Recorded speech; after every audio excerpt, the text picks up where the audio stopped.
The former wherever facility was never cleaned, it was capped, it was managed, and now the one thing that made that strategy look functional was disappearing. That right there sets the incredibly high stakes we're going to explore today. For decades, there's been this very fragile illusion of control surrounding this site, and as we're about to see, that illusion is totally shattering. Part 1. The Hidden Toxic Monster. Okay, to understand this absolute nightmare, we have to trace the threat back to its everyday source. From 1948 until it shut down, the familiar Wherever aluminum brand churned out cookware right here. But manufacturing those shiny pots and pans required some seriously powerful chemicals.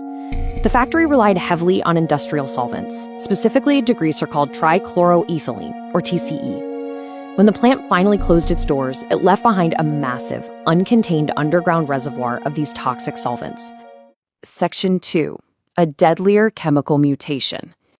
Now, here is where the science of this threat takes a pretty terrifying turn. The danger isn't just sitting dormant in the soil like some buried relic, it's actively evolving. As that TCE sits in the underground aquifer, it degrades and mutates into a chemical called vinyl chloride. And this is a far deadlier, highly dangerous known carcinogen. The underground plume isn't decaying into something safe, it is actually maturing into a highly dangerous organism without any boundaries. On one hand, you have the concept, TCE just seeping down into the sand, silt, and gravel beneath the factory floor. But then, look at the terrifying reality mapped out by environmental protection documents. That massive orange shape, that's the estimated extent of the toxic plume. It's this vast, underground toxic puddle positioned dangerously close to where people actually live. Part 3. The Accidental Hydraulic Dam. So you might be wondering, if this massive, mutating, toxic plume has been sitting there for decades, why hasn't it poisoned the town already? Well, it turns out the neighboring Pixel paper mill was doing a lot more than just manufacturing paper. The mill operated these massive industrial water pumps, known as collector wells. And by pulling millions of gallons of water out of the ground, these pumps unknowingly acted as a giant hydraulic dam, constantly dragging the contaminated groundwater safely away from residential homes. Seriously, this was not some brilliant strategic cleanup effort. The site was basically just capped off. Containment relied entirely on Pixel's wells, specifically PW17 and PW18. It was a lucky corporate coincidence masquerading as environmental protection. This reliance on an accident was so extreme that back in 2022, the Ohio EPA explicitly called the potential closure of the paper mill a worst-case scenario. Section 4. The shield falls. Unfortunately for Chillicothe, that worst-case scenario has pretty much arrived. The historical evidence is undeniable here. Whenever those pumps slow down, the toxic groundwater immediately reverses direction. Between 2008 and 2013, when Pixel temporarily reduced pumping, the toxic plume shifted southeast, straight toward people. It happened again in 2020. And now, the shield protecting the town is actively falling. Since new owners took over the neighboring mill, one of the critical collector wells holding the plume back has already been shut down. The hydraulic coffin lid is being ripped right off.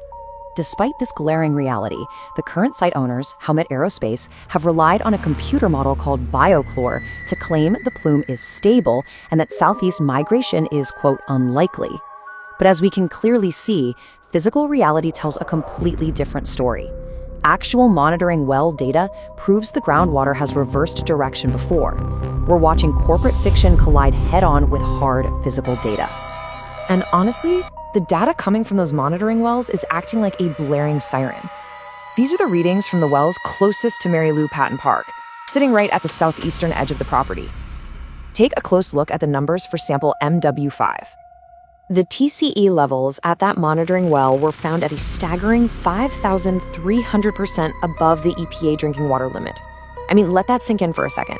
The legal limit is 5 micrograms per liter. That well recorded 270. The contamination is already bleeding right up to the property line. If that plume breaks past the property line without the paper mill's pumps to hold it back, here is exactly what sits in its crosshairs. Residential neighborhoods, local businesses, surrounding farmland. Part 5. The billion-dollar gamble. Just as the paper mill closes, this massive new development enters the picture, bringing us to a really high-stakes climax. A subsidiary partnering with Aligned has officially announced plans to transform the former mill into a $1.5 billion high-performance AI computing campus. It's a massive investment promising next-generation technology jobs. But for the residents of Chillicothe, this raises a literal billion-dollar environmental question. We all know data centers require massive amounts of water for cooling. But will this specific AI campus pull anywhere near the billions of gallons of groundwater actually needed to contain that plume? Will it pull enough to recreate that accidental hydraulic dam? Because if it doesn't, the math is horrifyingly simple. As the reporting warns, if the pumping stops permanently, an untethered plume of carcinogens is on a direct collision course. Without massive water extraction from the new owners, that mutated plume of vinyl chloride will inevitably migrate southeast. And in Chillicothe, downhill means directly toward homes. So we are left with a truly terrifying cliffhanger. Will this new $1.5 billion AI data center act as Chillicothe's new accidental savior? Or will the loss of the paper mill mean the toxic monster beneath wherever finally breaks free into the community? It's a staggering question of corporate accountability, and honestly, the entire town's future depends on the answer.